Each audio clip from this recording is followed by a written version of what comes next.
अगर मैं वर्क की सिंपलेस्ट डेफिनेशन की बात करूं तो साइंस में वर्क की डेफिनेशन होगी कि जब आप फोर्स को आपने किसी चीज़ पे एक फोर्स लगाया और उस चीज़ ने एक जगह से दूसरी जगह डिस्प्लेसमेंट किया तो उसके प्रोडक्ट को उसके मल्टीप्लिकेशन को हम क्या बोलते हैं, वर्क बोलते हैं। फॉर एग्जाम्पल आप यहाँ पे देख पा रहे हो कि वर्क जो है वो फोर्स इनटू डिस्प्लेसमेंट या फिर आपने जो मोशन किया, जो मूव किया, जो डिस्टेंस कवर किया, उसके मल्टीप्लिकेशन को हम क्या बोल देते हैं, वर्क बोल देते हैं। तो this is the formula W equal to F into S. अगर मैं यूनिट की बात करूं तो unit of the work is nothing but the newton into meter. ठीक है, न्यूटन कहाँ से आया? ये जो फोर्स है इसकी यूनिट होती है न्यूटन और जो डिस्प्लेसमेंट होगी उसकी यूनिट होगी मीटर। तो न्यूटन मीटर आपकी यूनिट हो गई वर्क की। लेकिन अगर मैं SI यूनिट में आपके वर्क डन की बात करूं उसकी यूनिट होगी SI यूनिट में जूल। तो याद रखना SI में उस वर्क की यूनिट होती है जूल, और अगर मैं फॉर्मूले से निकालूंगा तो उसकी यूनिट होगी न्यूटन इंटू मीटर। तो वर्क डन क्या होता है कि आपने किसी चीज़ पे फोर्स लगाया और उस चीज़ ने एक पर्टिकुलर डिस्प्लेसमेंट, एक पर्टिकुलर मोशन किया, तो जितने डिस्टेंस उसने कवर किया उसको हम मल्टीप्लाई कर देंगे। तो इन दोनों के मल्टीप्लिकेशन को ही हम क्या बोल देते हैं, वर्क बोल देते हैं। तो this is the simplest definition of work. अब मूव करते हैं नेक्स्ट कि वर्क कितने टाइप के होते हैं। तो पहला जो तरीका होता है वो होता है आपका work done against the gravity. देखो आपने किसी चीज फुटबॉल पे लात मारी तो ये अगेंस्ट द ग्रेविटी नहीं है, ये मान लो बॉल आपकी रोल करते हुए जमीन पे गई तो ये अगेंस्ट द ग्रेविटी नहीं होगा। लेकिन अब जब वेट को लिफ्ट करते हो तो आप वर्क कर रहे हो अगेंस्ट द ग्रेविटी। तो इसके लिए हम कैसे कैलकुलेट करेंगे वर्क डन? तो फॉर्मूला तो सेम ही रहने वाला है। फॉर्मूला क्या था? W इक्वल टू जितना आपने फोर्स लगाया और जितना किसी भी ऑब्जेक्ट ने डिस्प्लेसमेंट मोशन लिया उसका मल्टीप्लिकेशन। फॉर्मूला यही रहेगा, फॉर्मूला चेंज नहीं होगा। तो लेकिन जब हम अगेंस्ट द ग्रेविटी वर्क करते हैं तो आपका फॉर्मूला आ जाता है वेट, जो भी आप वेट उठा रहे हो उसका और जितनी हाइट तक, क्योंकि यहाँ पे डिस्प्लेसमेंट अपर साइड ऊपर की तरफ होगा जिसमें हाइट कवर होगी। तो जितना वेट आपने जितनी हाइट तक उठाया उसका प्रोडक्ट ही आपका वर्क डन होगा in the case of gravity. तो याद रखना वर्क डन अगेंस्ट ग्रेविटी का फॉर्मूला होता है वेट इनटू हाइट।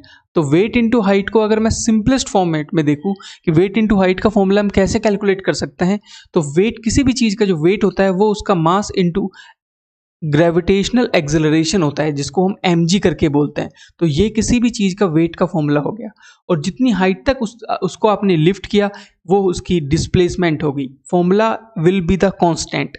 बस यहाँ पे ऊपर की तरफ उठा रहे हैं तो सिचुएशन चेंज होने की वजह से हम इसको mgh लिखते हैं। और g की वैल्यू हम क्या लेते हैं? g की वैल्यू आप 10 ले सकते हो, और अगर एक क्वेश्चन में दी हुई है तो g की वैल्यू आपको क्वेश्चन में 9.8 भी दी जा सकती है। नहीं दी हुई तो 10 लेके सॉल्व करना है। नेक्स्ट हम मूव करते हैं कि यहाँ पे mgh क्या है। तो जो W है जो कि वर्क डन है वो तो आपको पता ही है। m का मतलब है मास, कि आपका जो ऑब्जेक्ट है वो कितना kg का है। फॉर एग्जांपल आपने 5 kg का डंबल उठाया है तो जो 5 होगा वो आपका मास होगा। उसके बाद में जो g होगा वो द ग्रेविटेशनल एक्सेलरेशन होगा, द ग्रेविटी होगी, जिसकी वैल्यू नहीं दी हुई तो 10 लेते हैं, दी हुई है तो 10 भी दे सकते हैं और 9.8 भी दे सकते हैं। तो जो दी हुई है वही लेनी है, नहीं दी हुई है तो 10 लेना है। और h होता है कि आपने कितनी हाइट तक उसको लिफ्ट किया है। जो हाइट होगी वो आप या बोल सकते हो कि वर्टिकल डायरेक्शन में उसकी डिस्प्लेसमेंट होगी। तो ये W equal to mgh will be the formula when you are lifting something upward. ठीक है, अब हम बात कर लेते हैं कि पॉजिटिव, नेगेटिव और जीरो वर्क ये क्या होता है, इनमें डिफरेंसेस क्या होते हैं। तो देखो पॉजिटिव वर्क का मतलब होता है कि आपने फुटबॉल एक डायरेक्शन में जा रही थी, आपने फुटबॉल को किक कर दिया, या फिर एक बाइक या फिर एक कार एक पर्टिकुलर डायरेक्शन में जा रही थी, आपने उसको पुश करके उसी डायरेक्शन में आगे की तरफ भेज दिया। तो इसको बोलेंगे आपने पॉजिटिव वर्क किया है, आपने positive, you have done a positive work. ठीक है, कोई भी एक कार चला रहा था, आपने पीछे से जाके उसको धक्का मार दिया, साइकिल चला रहा था आपने धक्का मार दिया, तो आपने एक पॉजिटिव वर्क किया है। लेकिन जब आगे से आप रोक दो कार को, या फुटबॉल को आती हुई को आप पैर लगा के रोक देते हो, वो एक नेगेटिव वर्क डन होता है। ये किसी भी ऑब्जेक्ट के लिए वो एक नेगेटिव वर्क डन होगा। जैसे स्पाइडरमैन मूवी में आपने देखा होगा कि स्पाइडरमैन ट्रेन को रोकता है, तो जब वो ट्रेन को रोक रहा है तो ट्रेन की अपोजिट डायरेक्शन में फोर्स लगा रहा है, तो he is doing negative work done. मतलब जो उसका वर्क डन होगा साइंटिफिकली वो नेगेटिव फोर्स लगा रहे हैं, तभी जाके वो ट्रेन को रोक पाएंगे। अब what is the zero work done? देखो जीरो वर्क डन बड़ा ही एक तरीके से आप बोल सकते हो कंट्रोवर्सी में रहता है, लेकिन साइंस के अकॉर्डिंग जो जीरो वर्क डन होता है वो होता है कि आप सामान को सर पे उठा के और घूम रहे हो, you are doing zero work done. Yes, you are doing zero work done. अगर आप 1000 किलो भी अपने सर पे लेके और you are just walking around, तो according to the science you are doing nothing, you are not. क्योंकि इस केस में क्या है कि आप किसी भी ऑब्जेक्ट को एक जगह से दूसरी जगह प्लेस नहीं कर रहे हो, वहां पे आप ऑब्जेक्ट का मोशन नहीं ले रहे हो, आप सिर्फ उसको सर पे रखे हुए हो, जो कि आपकी पूरी बॉडी वेट में ऐड हो रखा है। तो जब आप किसी भी चीज को बोलो कि जीरो वर्क डन कर रहे हो, तो जो कुली होता है वो सर पे अगर बैग रख के घूम रहा है, तो according to science he is not doing any work. ठीक है, this is very controversial, but according to the science आपको सिर्फ इतना समझना है। नेक्स्ट चलना है एनर्जी। देखो एनर्जी क्या होती है? एनर्जी की बहुत सिंपल सी डेफिनेशन बताऊं, energy is nothing but the ability to do work. किसी काम को करने की एबिलिटी को हम एनर्जी बोलते हैं। ठीक है, कि आप कितना काम कर सकते हो, जितना काम कर सकते हो आपके अंदर उतनी एनर्जी होगी, जितनी एनर्जी होगी आप उतना ही काम कर सकते हो। दोनों बातें सही हैं, ओके। अब इसकी यूनिट भी जूल होती है, और आपको पता है स्टार्टिंग में मैंने बताया कि वर्क की यूनिट भी जूल होती है, क्योंकि एनर्जी मतलब आप जितना काम कर सकते हो उसकी एबिलिटी को ही हम एनर्जी बोलते हैं। याद रखना कि अगर आपके अंदर 1 जूल एनर्जी है तो 1 जूल वर्क कर सकते हो, या बोल सकते हो कि 1 जूल वर्क को करने के लिए 1 जूल एनर्जी की जरूरत पड़ेगी। और 1 किलो जूल का मतलब होता है 1000 जूल। जो किलो शब्द है, जो के है ना, उसका मतलब होता है किलो, और किलो का मतलब होता है 1000। याद रखना 1000 ये एक लैटिन वर्ड है किलो। ठीक है, हम लिखते हैं ना 2K19 2K18, तो जो के होता है उसका मतलब होता है 1000। तो 2019 को छोड़ के हम क्या लिख देते हैं? के लिख देते हैं। और आपने व्यूज के अंदर भी देखा होगा 220K व्यूज, तो जहां पे ये 2K का मतलब होता है 1000, और अगर इसको शब्दों में देखोगे तो उसका मतलब होता है किलो, और किलो का मतलब 1000। I hope you got the point. Next हम चलते हैं एनर्जी के बाद में। यहाँ पे टाइप ऑफ एनर्जी, कितने तरीके की एनर्जी होती है? देखो काइनेटिक एनर्जी होती है, इसको समझेंगे। पोटेंशियल एनर्जी होती है, ये सारी मैकेनिकल एनर्जी होती है। हीट एनर्जी, आपको पता है किसी भी चीज़ में, गर्म चीज़ में जो एनर्जी होती है वो हीट एनर्जी होती है। लाइट एनर्जी, जो आपकी रोशनी होती है, जो आपकी लाइट रेज होती है, उनमें भी एनर्जी होती है। साउंड में भी एनर्जी होती है। केमिकल एनर्जी भी होती है, जो आपको सेल से बल्ब जला देती है। इलेक्ट्रिकल एनर्जी तो होती है जो आपके घरों में आती है। न्यूक्लियर एनर्जी, जो हम न्यूक्लियर पावर प्लांट देखते हैं, जिससे हम पूरा का पूरा पावर प्लांट चला सकते हैं। तो ये सब चीज़ें क्या है? ये टाइप ऑफ एनर्जीज हैं। तो हम ये इसमें कुछ गिनी चुनी एनर्जी के बारे में डिटेल में देखने वाले हैं। सबसे इंपॉर्टेंट जो है, जो एग्जाम पॉइंट ऑफ व्यू से बहुत इंपॉर्टेंट है, बहुत बहुत बहुत इंपॉर्टेंट है, वो है आपकी काइनेटिक एनर्जी। इस पर बहुत ज़्यादा फोकस करना है। This is very very very very important. तो हम सबसे पहले काइनेटिक एनर्जी का मतलब समझेंगे, इसका फॉर्मूला समझेंगे। देखो काइनेटिक शब्द का मतलब है कोई चीज़ मूव कर रही है। ठीक है, कोई चीज़ मूव कर रही है, उसको बोलेंगे हम काइनेटिक। तो काइनेटिक शब्द का ही मतलब हो गया कि मोशन। तो काइनेटिक एनर्जी किस में होती है? फॉर एग्जाम्पल, आपने एक तीर को छोड़ा, है ना, आप आर्चरी कर रहे हो और आपने एक वहां पे तीर को छोड़ा, तो जो चलते हुए तीर के अंदर जो एनर्जी होगी ना, वो काइनेटिक एनर्जी होगी। ठीक है, तो काइनेटिक एनर्जी की डेफिनेशन देखूँ तो the energy of a body due to its motion. जब वो मूव कर रही है तो उसके अंदर कौन सी एनर्जी? कोई भी दुनिया में कोई भी चीज़ जब मूव कर रही है तो उसके अंदर काइनेटिक एनर्जी है। समझ रहे हो? तो ये आपको बात समझनी होगी, समझ आ गई होगी। अब हम बात कर लेते हैं कि काइनेटिक एनर्जी का फॉर्मूला क्या होता है। देखो काइनेटिक एनर्जी का फॉर्मूला होता है 1/2 mv²। कहाँ से आया काइनेटिक एनर्जी का ये फॉर्मूला? ये हम निकालेंगे। ये जो फॉर्मूला होता है ये कहाँ से आया, ये हम यहाँ पे निकालने वाले हैं। तो इसके लिए हम एक डेरिवेशन करेंगे। क्या है डेरिवेशन? डेरिवेशन है आपका, फॉर एग्जाम्पल आपको मैंने एक फुटबॉल दी, वो फुटबॉल रखी हुई थी, आराम से यहाँ पे रखी हुई थी। ठीक है, ये रखी हुई फुटबॉल, आपने आके इस फुटबॉल पे क्या किया? किक लगाया। आराम से थी, एकदम रुकी हुई थी, आपने किक किया तो वो फुटबॉल इस जगह से मूव करके यहाँ पे आ गई, और ये मोशन कंडीशन में हमने उसको रोक के देख लिया।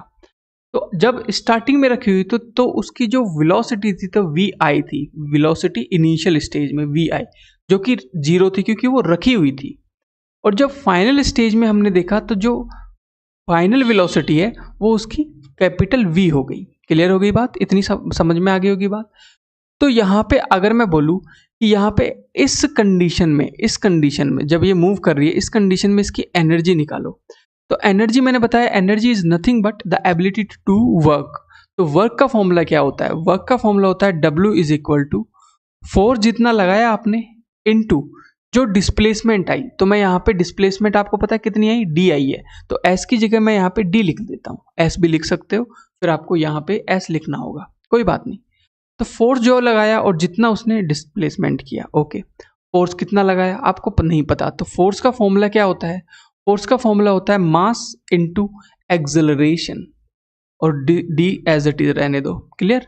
अब मास तो आपको पता है कि मास तो चेंज नहीं होगा, मास यहाँ भी m है, और जब दूसरी कंडीशन में पहुंचा फुटबॉल का मास थोड़ी चेंज होगा, बस एक्सेलरेशन चेंज हो रहा है, ठीक है ना, एक्सेलरेशन।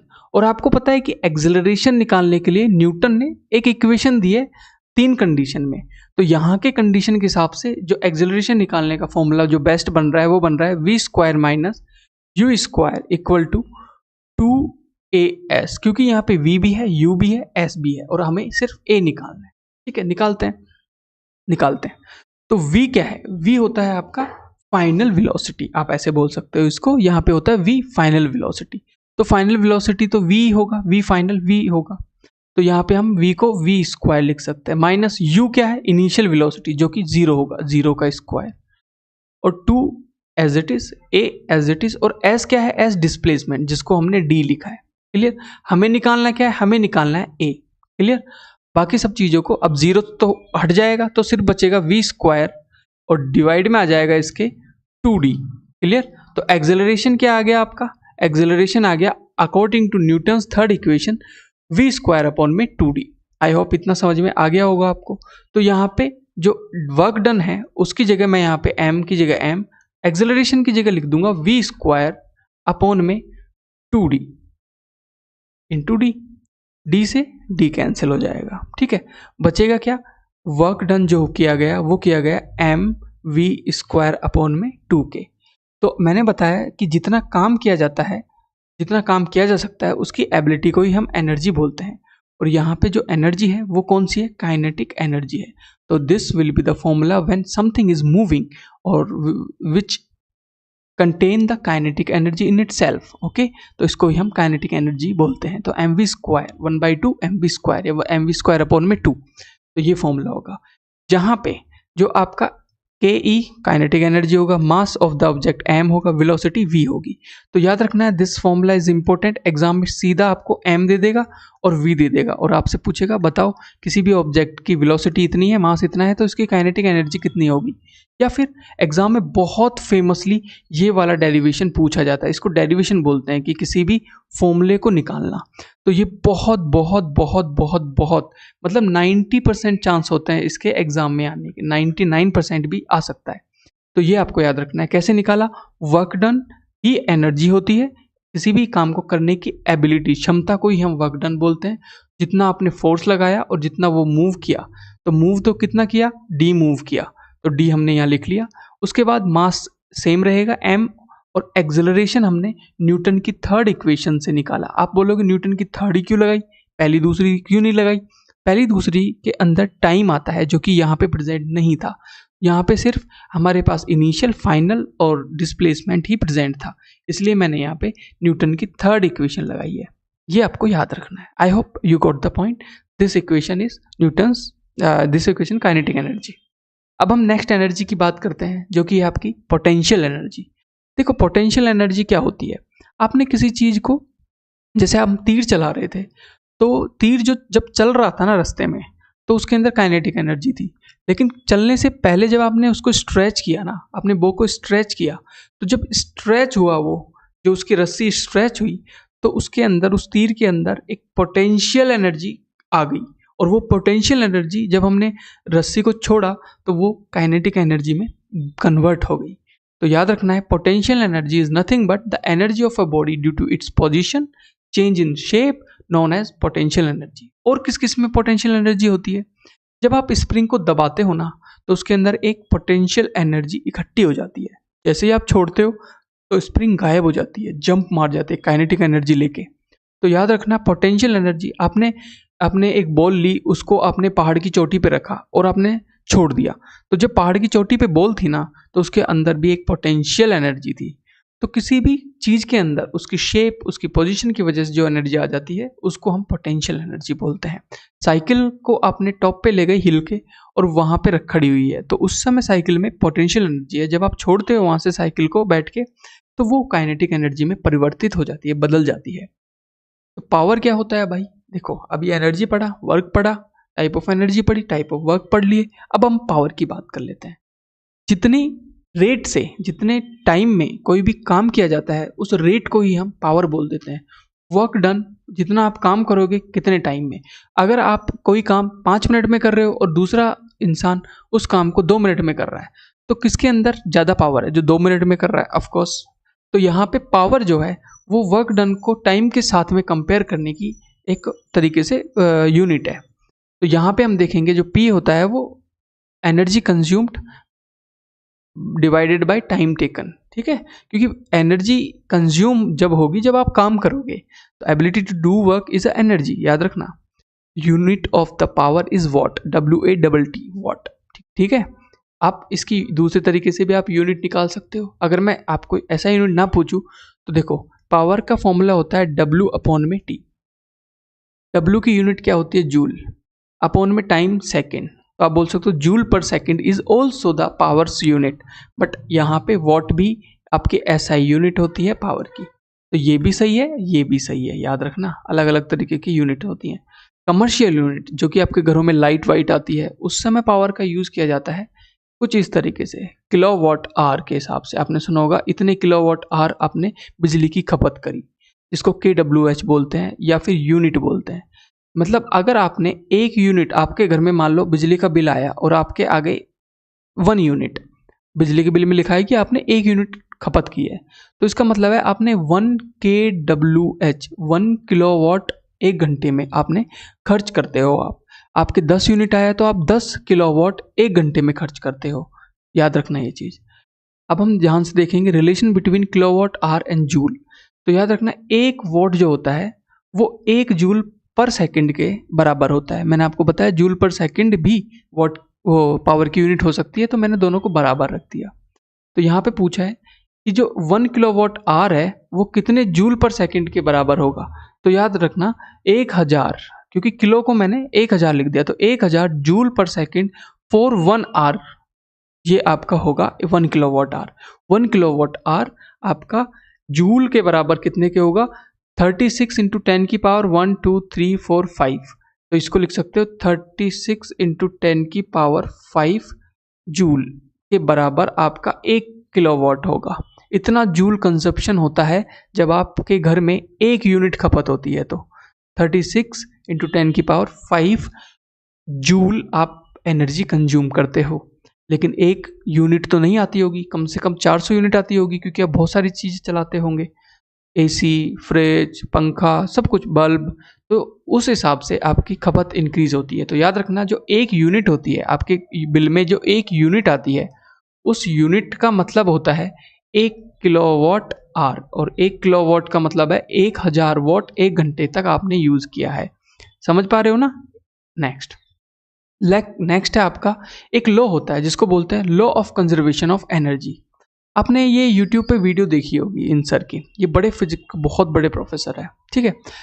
ये पूरा एक्सपेरिमेंट इसी चीज़ को समझाने के लिए है कि एनर्जी जो है ना, वो ना तो बनाई जा सकती ना ख़त्म की जा सकती। एनर्जी एक फॉर्म से दूसरी फॉर्म में कन्वर्ट की जा सकती है। जैसे मैंने स्ट्रेच किया था तीर को, तो जब मैंने तीर को, जब उसको बो को स्ट्रेच किया था, जब आर्चरी में हम स्ट्रेच करते हैं तो उसके अंदर पोटेंशियल एनर्जी आ जाती है। अब वो पोटेंशियल एनर्जी हम छोड़ते हैं तो काइनेटिक एनर्जी में कन्वर्ट हो जाती है। तो एनर्जी कभी बना नहीं सकते, एनर्जी कभी ख़त्म नहीं की जा सकती, एक फॉर्म से दूसरी फॉर्म में कन्वर्ट की जा सकती है। यही law of conservation of energy बोलता है। याद रखना ये चीज़ कि जब हम किसी भी बोले कि आपने इस एनर्जी को, हमने एनर्जी प्रोड्यूस कर रहा है, एनर्जी कभी प्रोड्यूस नहीं की जा सकती, ना एनर्जी कभी ख़त्म की जा सकती। एनर्जी एक फॉर्म से दूसरे फॉर्म में बनाई जा सकती है। So this was the complete chapter. If you have any doubt, please let me know in the comment section. Thank you. और next किस टॉपिक पे आपको वीडियो चाहिए, right in the comment section. जो भी आपको कंफ्यूजन है कमेंट सेक्शन में लिख दीजिए। धन्यवाद।